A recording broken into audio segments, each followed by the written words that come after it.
हाँ, ऐसी जगह पैसा लगाओ कि कोई हाथ ना भी उठाए, फिर भी तुम्हारी कब्र में खुदा की तरफ से रहमतों के झोंके आते रहे। आप कहेंगे मौलवी ये कैसे हो सकता है? तो मैं तुम्हें बताऊं वफादार औलाद की कहानी।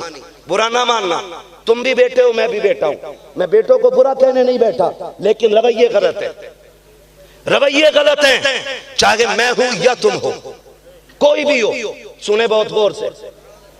हमें फुर्सत नहीं बाप की कब्र पे जाने की, फुर्सत मिलती है। अल्लाह ने साल में 2 रातें बहुत बड़ी अता फरमाई। एक रात को शबे कद्र कहा जाता है, दूसरी रात को शबे बरात कहा जाता है। ठीक है जी, ये दोनों रातें बड़ी रातें, समझ गए ना इतनी बात। हमारे यहाँ उसूल क्या है, नूर भाई शबे कद्र आ जाए या शबे बरात, हमारा सारा नौजवान एक्टिव हो जाता है। अच्छी बात है, होना चाहिए, अच्छी बात है, एक्टिव होना चाहिए। लेकिन एक्टिव किस लिए होते हो? मौलवी ने कह दिया कि ये शब्बेदारी करनी है, ये रत जगह है, इन रातों में जागना है। तो हम सिर्फ जागने को ऐन इबादत समझते हैं। जागना क्यों है इससे मतलब नहीं, जागना है, गप्पे लड़ाएंगे, बातें करेंगे, गेम खेलेंगे, मोबाइल चलाएंगे, और जिसे अल्लाह ने थोड़ा बहुत धनिया दे दिया है ना, वो टंकी फुल कराएगा और चाबी लगाएगा फुल एक्सीलरेटर के, हाईवे से एक चक्कर इधर का एक उधर का, आधी रात खत्म, 2-3 रगड़े टूटे फूटे, शबे कदर खत्म। ये सच्ची बात है। और जो रह गए थे गांव में, वो कब्रिस्तान गए, जाना चाहिए। जाके क्या किया, जाके क्या किया जानते हो? गए कब्रों की सफाई की, घास तक छील डाली, जबकि कब्रों से हरियाली नहीं हटानी चाहिए। लेकिन इसने सफाई के चक्कर में सब पे खुरपा। अब्बा की कब्र दिख नहीं रही, उस पे चूना फेर दिया, ईंटें लगा दी ताकि घास का दाना ना उग सके। सुने मेरी बात कान खोल के, और कोई मुझे वहां भी ना समझे। खुदा का शुक्र है मैंने सुन्नी बाप के घर में जन्म लिया है और सुन्नियों के कदमों में रह के जिया हूं, ये ख्याल रखिएगा। खुदा का शुक्र है मेरे उस्तादों में ताजुश शरिया आते हैं, मेरे मुर्शिद भी ताजुश शरिया है, और मैं जिस बाप का बेटा हूं वो मेरे मुफ्ती आजम का खलीफा है। मैं किसी कच्ची नस्ल से ताल्लुक नहीं रखता। खुदा का शुक्र है, कान खोल के सुने, चूना फेर दिया, ईंटें रख दी, अब्बा की कब्र यह सके। ओ भाई, कम से कम घास उगने की जगह तो छोड़ देते, ताकि तुम्हें फुर्सत न मिलती तो ये हरे पौधे ही तेरे बाप के लिए मगफिरत का सबब बनते रहते।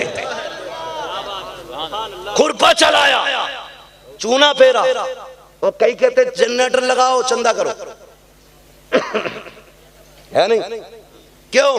कब्रिस्तान में रोशनी करनी है।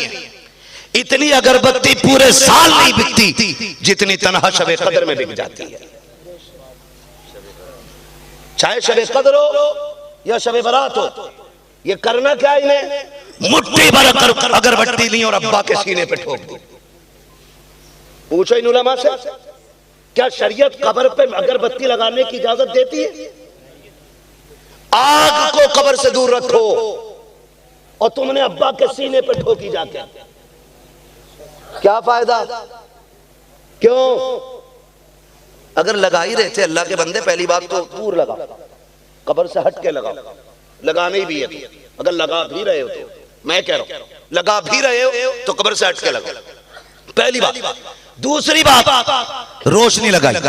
अब लाइट लगाने के बाद लोग उसकी मजे लेने जा रहे हैं। यार देख तो सही कब्रिस्तान में कितनी जगमग जगमग है। बेटा खड़े होकर किनारे से कह रहा, वो देख मेरे अब्बा की कब्र दिख रही है, वो देख मेरी माँ की कब्र दिख रही है, वो जिस पे चूना है वो मेरे अब्बा की कब्र है, वो जिस पे सफेद ईंटें लगी है वो मेरी माँ की कब्र है। तुम जब ऊपर ईंटें लगा के आते हो, अंदर से बाप की चीख की आवाज तुम्हारे कानों तक नहीं आती। वो कहता मेरे लाल बता तो सही, तू मेरी कब्र पे सुबह से खड़ा रहा है, क्या किया है तूने अब तक? तुम कहते हो मैंने लाइट लगाई है, बल्ब लगाया है। वो अंदर से पूछता बता इस बल्ब का अंदर क्या फायदा?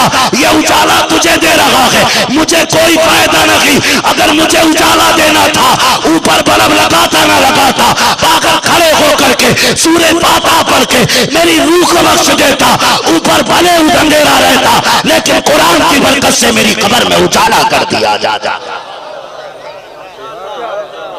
हमने बाहर बल्ब लगाना सब कुछ समझा, जबकि अंदर का उजाला बल्ब से नहीं, कुरान की तिलावत से होगा।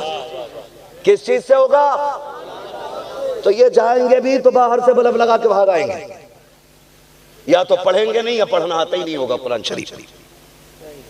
इसलिए आखिरत का इंतजाम करो, तैयारियां करो आखिरत की, कोई बचाने वाला नहीं। ये हजूर आ जाइयो, जनाजा पढ़ा लियो भाई, ठीक है, बुजुर्गों से जनाजा पढ़वाना अच्छी बात है, लेकिन याद रखिएगा हुकूकुल्लाह अपने करम से रब माफ कर देगा, लेकिन हुकूकुल इबाद में उसकी लाठी इतनी सख्त है, वो उस वक्त तक माफ नहीं करेगा जब तक एक बंदे का दूसरे बंदे से हिसाब बराबर नहीं करा लेगा। इसकी भी तैयारियां करो, करो इसकी तैयारियां।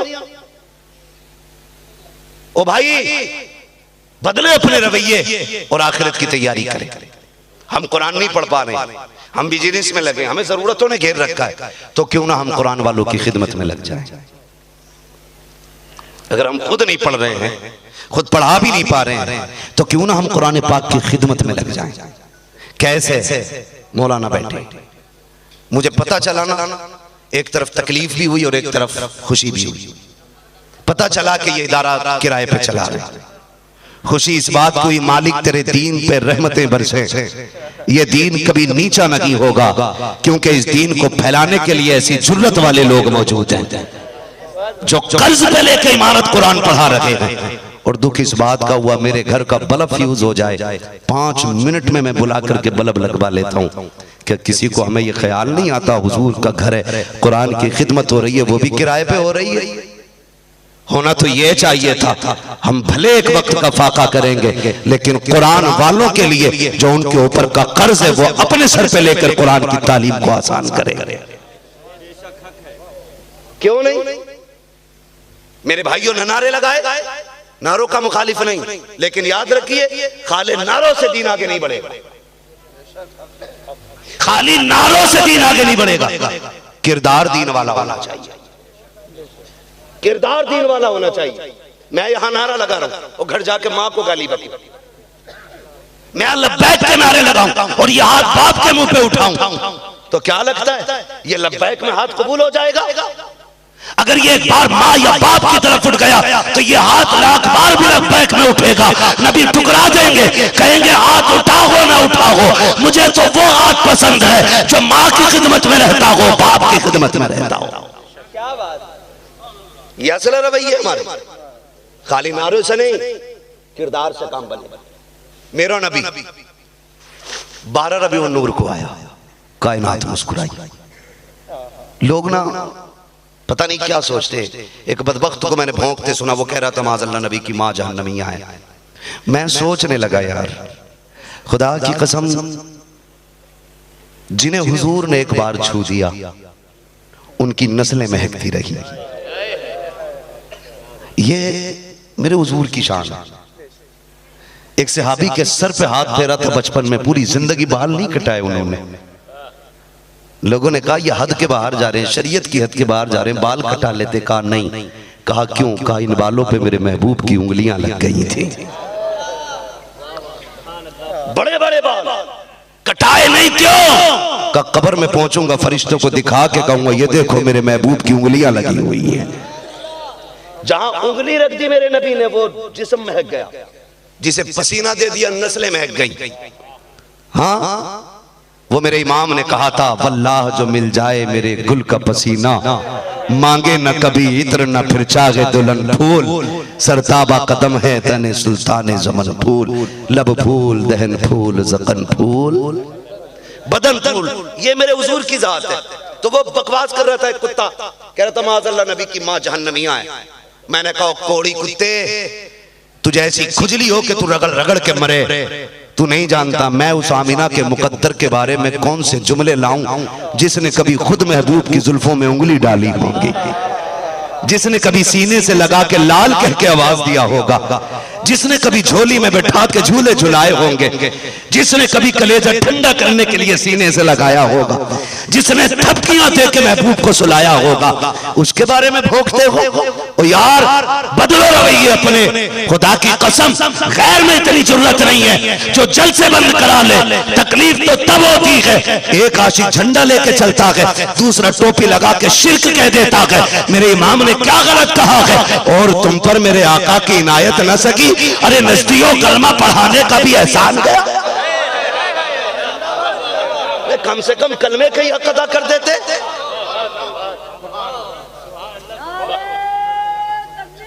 क्या बात।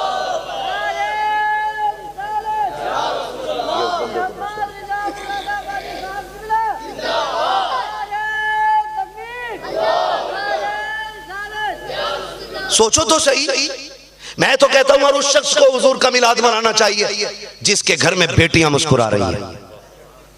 हर उस शख्स को झंडा लगाना चाहिए। मैं मुसलमान नहीं कह रहा हूं, सुन्नी नहीं कह रहा हूं, हर इंसान की बात कर रहा हूं। हर इंसान जिसके घर में बेटी खेल रही है, लाजिम है 12वीं का चांद दिखने से पहले वो झंडा लगा दे। इसलिए कि आंगन किसी का भी हो, बेटी किसी की भी हो, उसके लबों पे मुस्कुराहट मेरे नबी की दी हुई है, मेरे नबी की दी हुई है। आप अगर पूछे और क्या किया मेरे नबी ने, तो सुन, अगर बेटा माँ हाथ में जूता लेके खड़ी है और बेटे के सर पे मार रही है और बेटा गर्दन झुका के मुस्कुरा भी रहा है, पिट भी रहा है, तो ये माँ का कमाल नहीं, आमीना के लाल का कमाल है। ये आमीना के लाल का कमाल है। मेरे नबी ने फरमा दिया ना, जन्नत तहता क़दामी उम्महातिकुम, जन्नत तुम्हारी माओ के कदमों के नीचे है। अब माँ जूता मारे तब भी हंसेंगे, माँ घूंसा मारे तब भी हंसेंगे, इसलिए कि जन्नत माँ के कदमे में मेरे नबी ने ला के रख दी है। हर उस शख्स पे लाजिम है जो माँ वाला है, मेरे नबी का नाम का झंडा लगाए।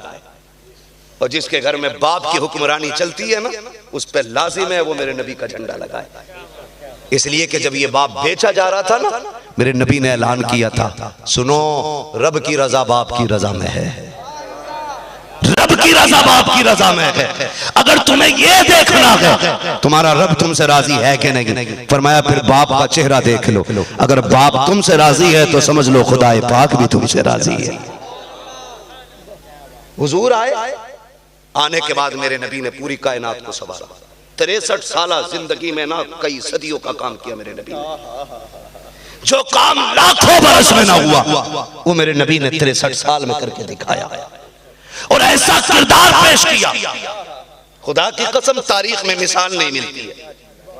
जिस नबी को सताया गया उसने शिकवा कर दिया रब से, लेकिन मेरे नबी ने कभी अपने रब से शिकवा नहीं किया। यहां तक कि ताइफ के बाद फरिश्तों ने आके कहा था, कहे ना तोड़ फोड़ के बराबर कर दे। मेरे नबी ने फरमाया था, ना मैं यहां मिटाने नहीं आया, मैं यहां मिटते हुओं को बचाने के लिए आया हूं। हुजूर बड़े सितम किए हैं, खून बह रहा है, कहे तो पहाड़ ला के रख दे। फरमाया सुने, मैं इसी ताइफ से देख रहा हूं, लोग मेरे दीन का झंडा लेके उठेंगे और 7 समंदर पार जाके मुस्तफा के दीन का परचम बुलंद करेंगे। तुम्हें क्या लगता है ये जो मोहम्मद बिन कासिम आया था ना, ये उसी मुस्तफा की दुआ का नतीजा बन के आया था, जिसने 16 साल की उम्र में बातिल की आंखों में आके डाल के दुश्मन के दांत खट्टे करके और अपनी बहन को आजाद करा के कहा था, खबरदार मुसलमानों को बांटने की कोशिश ना करना, कुछ रिश्ते वो हैं जो खून से बनते हैं, ये वो रिश्ता है जो रसूल पाक ने बनाया।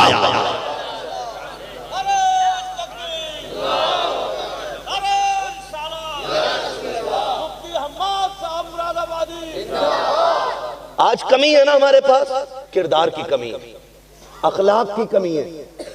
मर जाएंगे तो तीजे के लिए सबसे पहले मौलवी आएगा। बेटे के वलीमे में और बेटी के शादी पे कभी मौलवी की बीवी है, बच्चों को कपड़ा नहीं बनेगा। अब्बा के मरते ही गरीबों की लिस्ट में सबसे ऊपर मौलवी का नाम है। यह हाल हमारी कौम का है। जो तुम्हारे लिए 5 वक्त नमाजों में हाथ उठाते, तुम उनके लिए मैयत के अलावा कपड़े नहीं देते। ये कुरान की इज्जत है। अगर कुरान की इज्जत थी तुम्हारे दिल में ना, तो लाजिम ये था मैयत पे याद आते ना आते बेटे के वलीमे में कुरान वाले सबसे पहले याद आने चाहिए थे। ये लाजिम था आप पे, लेकिन आपने ना इंसाफी की। हमारे रवैये देख के जब हम ही ना अपने कायद को नीचे खड़ा करके और खुद बैठते हैं ना कुर्सी पे, तो लोग देख के हंसते हैं कि ये क्या आगे बढ़ेंगे। जो इनको बढ़ाने वाले थे वो खुद इनके पीछे खड़े, वो खुद इनके पीछे खड़े। दीन ऐसे नहीं बढ़ता। दीन को बढ़ाने के लिए अखलाक और किरदार बहुत ज्यादा जरूरी है। आखिरी बात बयान करके मैं बात खत्म कर रहा हूँ। मेरे नबी ये कौन है सल्लल्लाहु ताला अलैहि वसल्लम सहाबा की महफिल में बैठे हुए, अचानक मेरे नबी ने फरमाया मैं हाजिर हूँ, फिर फरमाया मैं हाजिर हूँ, फिर फरमाया मैं हाजिर हूँ। सहाबा फरमाते हमने आवाज ना सुनी लेकिन आका को कहते हुए सुना। इतना कह के हुजूर उठ के दौड़े। सहाबा कहते हम हुजूर के पीछे पीछे दौड़े। कहते हुजूर की रफ्तार इतनी तेज थी कि हम हुजूर से पीछे रह गए। मगर सहाबा कहते हम पहुंचे कैसे? हम ऐसे पहुंचे जिन जिन गलियों से खुशबू आ रही थी हम रुख उधर ही कर लेते थे। हम खुशबू के जरिए हुजूर तक पहुंच गए। अब तवज्जो कीजिएगा। गए हुजूर, एक दरवाजे पे खड़े, अंदर से बच्ची की आवाज आती है कौन है? फरमाया अभी तूने कहा था ना मेरा कोई भाई नहीं है। काश मेरा कोई भाई होता तो ये सितम ना होते। फरमाया मैं तेरा भाई बन के आया। बच्ची कहती है अगर मेरा भाई इतना अच्छा होता तो मुझे दुश्मनों के हाथों में बेच के न जाता।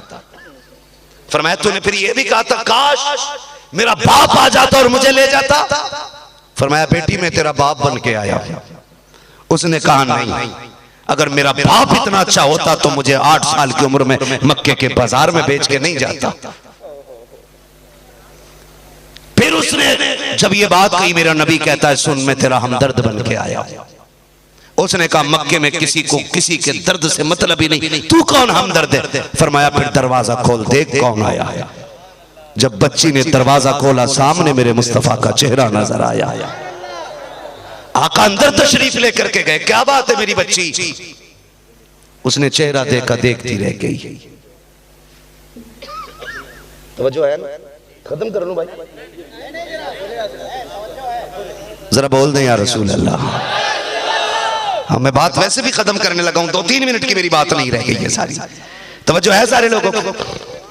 जैसी बच्ची ने हुजूर का चेहरा देखा ना बस देखती रह गई। हुजूर फरमाते हैं क्या बात है बेटी? तो सुने जो लंबे जमाने से दुखों का मारा हो और फिर अगर किसी को कोई हमदर्द मिल जाए, कोई हमदम मिल जाए, कोई गमखार मिल जाए ना तो फिर वो फूट के रोता है, फिर वो खुल के रोता है और फिर उससे अपने दिल की सारी भड़ास निकालता है। जब महबूब ने कहा ना बेटी बात क्या है, किसी ने पहली बार सर पे बेटी कह के हाथ रखा था, बेटी के सारे जख्म भर आए, बेटी की चीख निकली। उसने कहा मैं आपको तो नहीं जानती कौन हो आप, लेकिन आपके लहजे में वो प्यार है जो मैंने कभी बाप के लहजे में नहीं देखा।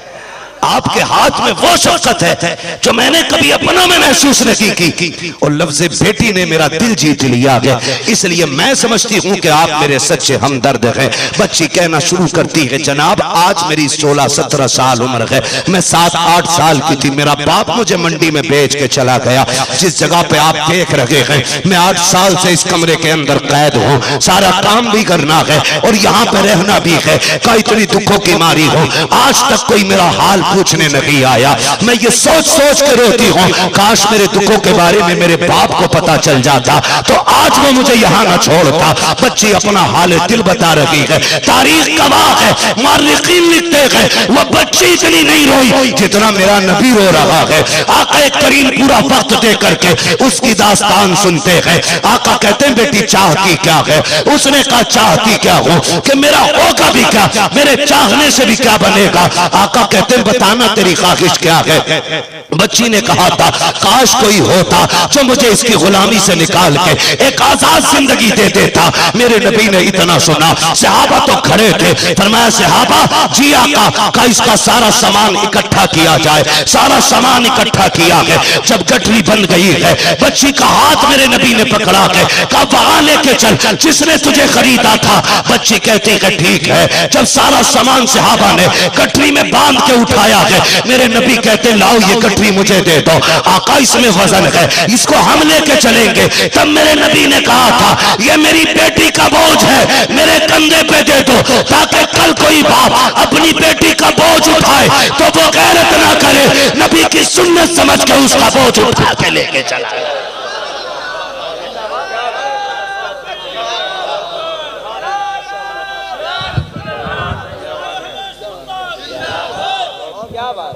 मेरे नबी ने फरमाया नहीं, गठरी मेरी बेटी की है, मैं लेके जाऊंगा, ताकि कल किसी की बेटी तलाक पाके बाप के घर आ जाए और बाप उस मजबूर बेटी का बोझ उठा के चले तो शर्म से न चले, बल्कि फख्र से कहे बेटियों का बोझ उठाना लानत नहीं है, मदीने वाले मुस्तफा की सुन्नत बन गया है।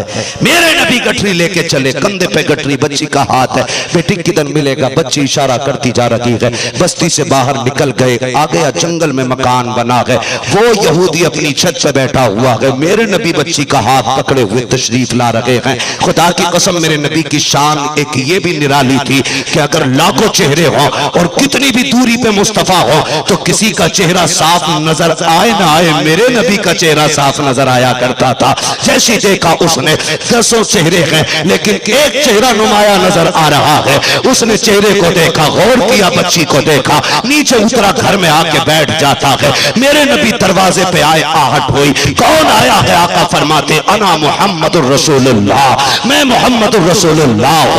उसने कहा दरवाजा नहीं खोला जा सकता, आपकी बातें मशहूर हैं, जो आपसे बात कर लेता है आपका हो जाता है, जो आपको देख लेता है आपका हो जाता है, लोग चाहिए, मैं आपसे बात नहीं करना चाहता। मेरे नबी ने कहा मुझसे बात करना कर, लेकिन इस बच्ची के बारे में बात करनी है जिसे 8 साल पहले खरीद के तूने गुलाम बनाया था। इतना सुनना था, अंदर गया, तोड़ करके बाहर आया, दरवाजा खोला, मेरे नबी को देखता है, फिर अंदर गया और साथ में किताब लाया है, रिश्तेदार मौजूद थे, सबको लेके आया।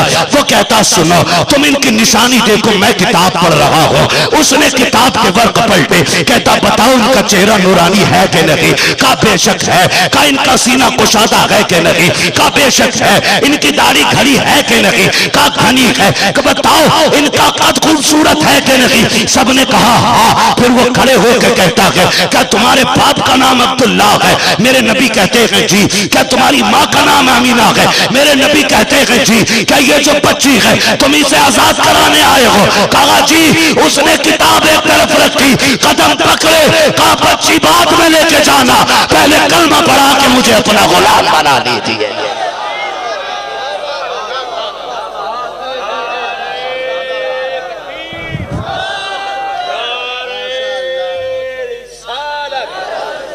सुने जरा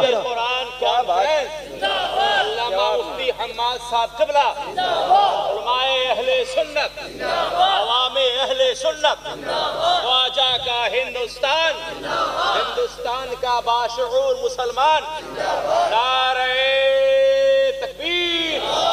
तवज्जो है सारे लोगों की? अल्लाह आपको सलामत रखे। का इस बच्ची की कीमत बता। उसने कहा हुजूर ये मेरी तरफ से आपको तोहफा है। आका आप क्या चाहते हैं? फरमाया आजादी का जा, मैंने मुस्तफा आजाद कर दिया है। जब वो उसने कलमा पढ़ा, खानदान कहने लगा आज तक सारी किताब तुझसे सुनते थे, तू अकेला दीन में क्यों जाएगा? अगर तू मान गया कि ये सच्चा रसूल है तो फिर हमें भी तो कदमों में आने की जगह दे दे, हमें भी तो आने के कदमों में जगह दे। कहा हमारी किताब ने बताया जो आखिरी पैगंबर होगा उसकी शान ये होगी वो गुलामों को अपना समझ के आजाद कराएगा। हाँ, खुदा की कसम बरेली से आवाज होती है कि अपने महबूब की उम्मत में बनाया मुझको, शुक्र किस तरह करूं मालिको मौला तेरा, दिल बस खौफ से पत्ता सा उड़ा जाता है, पल्ला हल्का की सही भारी है भरोसा तेरा। खुदा की कसम हम तो कहते हैं ये नाज ये अंदाज हमारे नहीं होते, झोली में अगर टुकड़े तुम्हारे नहीं होते, मिलती ना अगर भीख हुजूर आपके दर से, इस शान से मंगतों के गुजारे नहीं होते। हाँ मेरे भाई, बड़ा एहसान मेरे नबी का है। फिर कुरान घर घर मेरे नबी ने पहुंचाया, घर घर इस कुरान के लिए कुर्बानियां पेश की गई, माओ ने बच्चे दिए, बच्चे कुर्बान किए, माओ ने खानदान के खानदान उजड़ गए, तब जाके कुरान हम तक पहुंचा। आज हम पे लाजिम है हम अपने नबी को राजी करने के लिए कुरान की खिदमत में लग जाएं। करेंगे इंशाअल्लाह, करेंगे इंशाअल्लाह। मेरे हिसाब से कितने बच्चे रहते हैं मदरसे में आपके? 50 के करीब, 85 के करीब। खाना मदरसे में है? एक बात मैं कहूं आपसे, अल्लाह ने आपको बहुत दिया, बहुत दिया। ये भी क्लियर है कि हम सब के घरों की ये कहानी है, एक दो बच्चे के हिस्से का खाना, एक दो बंदे के हिस्से का खाना तो हर टाइम में हमारे घरों में बचता है। बोलो बचता है कि नहीं? बोले बचता है कि नहीं? इतना तो बच ही जाता है ना। तो आपसे इतनी गुजारिश है मेरी, रब ने आपको दौलत दी है, या तो एक काम करे, एक बच्चा अपने घर पे खाने पे लगाए, और या एक बच्चे का खर्चा अपने सर ले। एक बच्चे का खर्च मेरे हिसाब से कम मानो ना तो साल भर का 12,000 है। 12,000 कम से कम बता रहा हूं, ज्यादा तो लिमिट के ऊपर बात है, मैं कम से कम जोड़ रहा हूं। 12,000 एक बच्चे का खर्च माने। अगर आप ये चाहते हैं ना कि कुरान की खिदमत में तुम्हारा भी नाम आए, कोई बड़ा काम नहीं करना है, 12,000 आपको एक साल का खर्च बच्चे का देना है। वो कहना मुफ्ती साहब, मौलाना साहब, कारी साहब, एक हुजूर का मेहमान 12 महीने मेरे घर का मेहमान रहना है, उसका खर्च ये मेरी तरफ से है। अगर ये आपके पैसे से हाफिज बन के निकल गया ना, निकल गया ना, तो जब ये क़यामत में जन्नत की तरफ जा रहा होगा और इसको हुक्म होगा चल जन्नत की तरफ, और लाइन में तुम्हारी नजर पड़ गई इसमें, तुम तो जहन्नम की लाइन में, मैं जहन्नम की लाइन में खड़ा हूं, मेरी नजर उस हाफिज पे पड़ गई जिसकी मैंने खिदमत की होगी। मैं कहूंगा हाफिज साहब पहचाना नहीं, मैं अम्माद हूं, मैंने आपको खाना खिलाया था। जानते हो फिर क्या होना है? ये हुजूर के मेहमान है, ये रुक जाएंगे, सारे भाग जाएंगे आगे, जहां ये खड़े होंगे वहीं से लाइन रुक जाएगी। रब फरमाएगा फरिश्तों लाइन रुकी क्यों? जबकि रब भी खुद जानता है। उससे पूछा जाएगा आगे क्यों नहीं बढ़ता? वो कहेगा गैरत आती है आगे जाते हुए।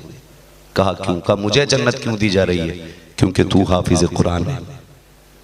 तो वो कहेगा नहीं जी, मैं ऐसे ही तो हाफिज नहीं बना ना, मुझे मेरे भाई ने 12,000 खर्च दे करके मेरी रोटी का खर्चा लिया था, अगर ये रोटी ना खिलाता तो बता मैं कैसे पड़ जाता।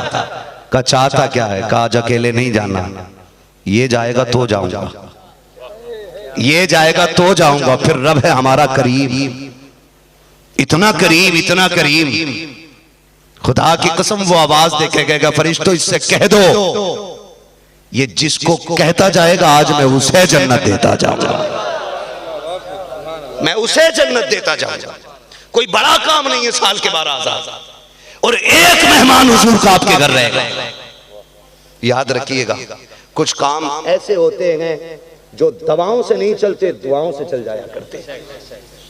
किस चीज से चलते? दुआओं से चल जाते।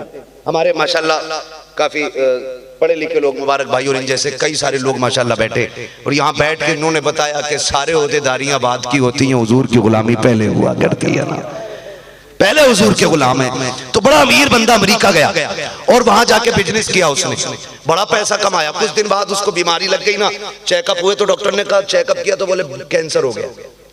उसने कहा बचाओ, पैसा था, उसने कहा जितनी चाहो दौलत ले लो, मुझे बचा लो। लेकिन हर चीज पैसे से नहीं खरीदी जा सकती, जिंदगी पैसे से है। बोले जरा, पैसों से जिंदगी नहीं खरीदी जा सकती। डॉक्टर ने कहा बचना ही नहीं है। हमारी कौम का तो हाल ही है, जब सब जगह से नाउम्मीद हो जा फिर आवे अल्लाह की बारगाह में, मालिक अब तो तू ही करम करेगा। डॉक्टर ने भी हाथ उठा दिया, अब क्यों रो रहा है? काश ये आंसू पहले निकल गए होते तो शायद डॉक्टर के कई लाख रुपए बच गए होते, है ना। तो फिर आया एक कलंदर के पास, दीवाना बैठा था, बाबा दुआ करानी है। क्या हो गया? बीमार हूं। डॉक्टर ने कहा 1 महीने का मेहमान है। फिर मैं अच्छा क्या हो गया? कैंसर है। कहने लगे कहाँ करें? फला मुल्क का। अपने वतन कब से नहीं गया?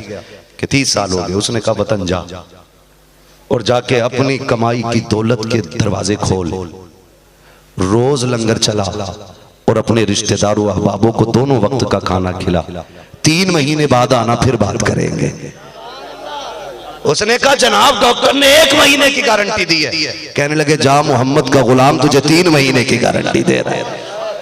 आ गया 3 महीने तक उसने लंगर चलाया। 3 महीने के बाद गया, चेकअप हुए, कोई कैंसर वैंसर नहीं था। डॉक्टरों ने कहा ये क्या हो गया, ये इलाज कहाँ कराया? उसने कहा डॉक्टर जब तुम्हारी दवाई फेल हो गई ना, फिर मदीने वाले की दुआएं काम आने लग गई हैं। तो भाई जब आप सदका करते हैं, रिस्क लुटाते हैं, कपड़े बांटना, पानी अलग चीज है, किसी को पैसे देना अलग चीज है, सबसे बड़ा सदका है किसी भूखे को खाना खिला देना। आप खाने का इंतजाम करें। मौत तो सबको आनी है, मरना सभी को है, गारंटी किसी के पास नहीं है। उजाले अपनी यादों के हमारे पास रहने तो न जाने किस गली में जिंदगी की शाम हो जाए। हाँ, एक पौधा लगा दो इसमें, सिर्फ 12,000 महीने के देने, और हुजूर का एक मेहमान अपना मेहमान बना लो। मैं तो कहता हूं हाफिज साहब, मेरा नाम लेके कोई आपके बस्ती में आ जाए, ओके मेरी गाड़ी खराब हो गई है, मुफ्ती अम्माद का भाई हूं या दोस्त हूं, आप भगा दोगे कि खिलाओगे उसे? खिलाओगे ना।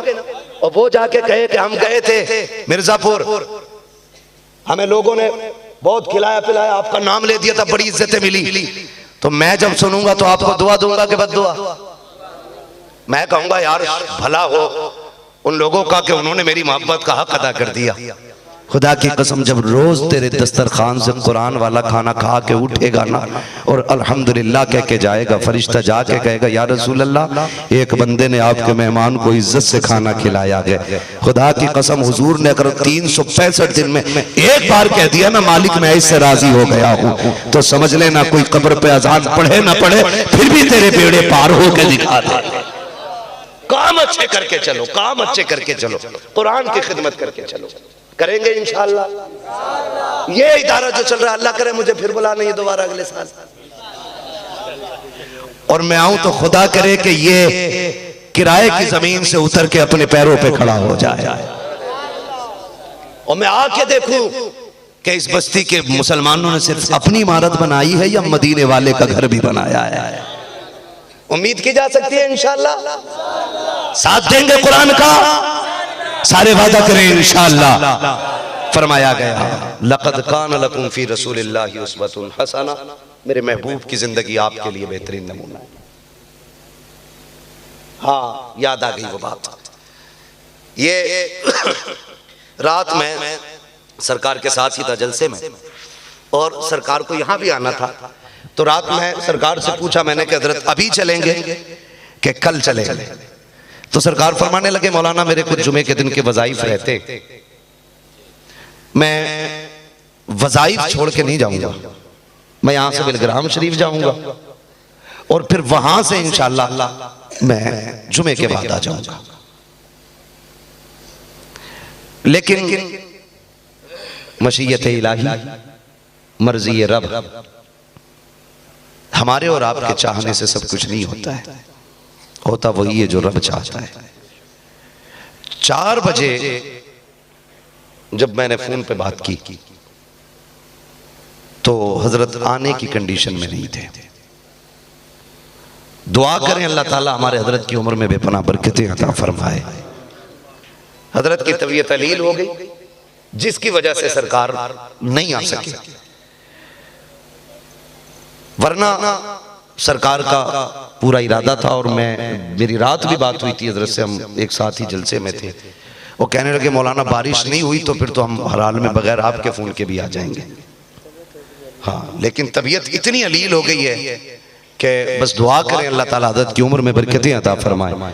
वरना खुदा की कसम मैंने पीर बहुत देखे हैं, लेकिन सरकार उवैस मियां जैसा पीर नहीं देखा है। मैं आपको सीधी बात बता दूं, उन जैसा पीर नहीं देखा है। वो मुरीदों से बाद में प्यार करता है, अपने माँ बाप से पहले प्यार करता है। वादे के पक्के आदमी है, मगर उज़्र शरी अगर आ जाए तो फिर शरीयत इजाजत देती है। इंशाअल्लाह अज़ीज़, अगर आइंदा साल कभी इत्तेफाक ऐसा हुआ और हालात साजगार रहे, हजरत की तबीयत दुरुस्त रही, तो इंशाअल्लाह हजरत आपके बीच आएंगे। बस मुफ्ती साहब मौलाना साहब ने अपनी पूरी कोशिश की, हाफिज साहब की अपनी पूरी कोशिश रही, हमारे साबिर गुलाम साबिर भाई ने डायरेक्ट हजरत से बात की थी जलसे के लिए, और आने के लिए मैंने खुद भी बात की थी। लेकिन अब उज़्र शरी है, तबीयत खराब हो गई हजरत, इसलिए तशरीफ नहीं ला सके। इंशाअल्लाह जिंदगी रहेगी तो हजरत फिर से तशरीफ लाएंगे और अल्लाह चाहेगा तो फिर ये महफिल सजेगी। मगर सबसे बड़ा काम आज ये है कि हम अपने इदारे को मजबूत करेंगे इंशाअल्लाह, करेंगे इंशाअल्लाह। और जोर से, बड़ी कमजोरी से बोल रहे हो भाई, ये पैसे उठा के ले जाओ, फिर जोर से बोल दो इंशाअल्लाह। अपने इदारों का ताउन करें, इदारों के साथ मजबूती से खड़े हो। सारे लोग बैठे रहिएगा, भाई साबिर साहब को भी सुनना है, ना इंसाफी नहीं होनी है, इंसाफ के साथ। आपने मुझे जिस प्यार से सुना है, नूर भाई को जिस प्यार से सुना है, एक मेहमान और भी है हमारा, उसको भी इसी प्यार से सुनेंगे, सुनेंगे ना इंशाअल्लाह। नात का मामला है, गजल की महफिल नहीं है, नात है। और नात क्या चीज है, खुदा की कसम आप सुनेंगे खुद समझ जाएंगे। नात वो लतीफ दौलत है जो आहिस्ता से दिल में उतर जाती है। अल्लाह आपको सलामत रखे। मेरे साथ कलमा शरीफ पढ़ लें, ला इलाहा, और जोर से ला इलाहा इल्लल्लाहु मुहम्मदुर रसूलुल्लाह। बैठे रहिएगा, साबिर भाई माइक पे आने वाले।